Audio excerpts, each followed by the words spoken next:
یه وقتی گفتن که این سعودی ها چه اشتباهی کردن، خدا میدونه چند میلیون دادن برای یک نفر که بیاد تو کشورش. خودش هم تو فکرش نبود، تو خیالش نبود که همچین مبلغی بهش پیشنهاد بدن، چون 650 میلیون دنبال کننده دارن.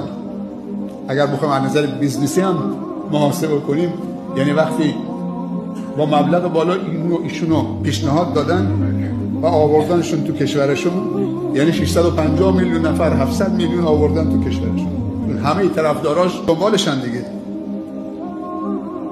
چقدر میتونه تبلیغات بکنه، چقدر میتونه درآمدزایی بکنه.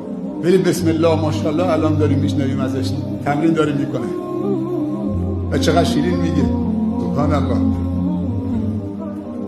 اگر این رونالدو آمده برای فوتبال، خدا نصیبش بکنه هدایت بشه تو بلاد الحرمین، چقدر میتونه تاثیر داشته باشه در دعوت برای خواننده ها، برای هنرپیشه ها، برای سلبریتی ها، برای نمیدونم این ورزشکارا، برای همشون دعا بکنه.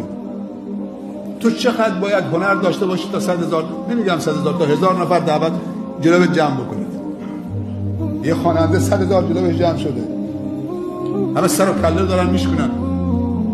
اگر برای دعای هدایت برای این خواننده بکنید، اصلا وضو بگیره خاص برای این خواننده که این همه طرفدار داره، اگه خدا هدایتش بده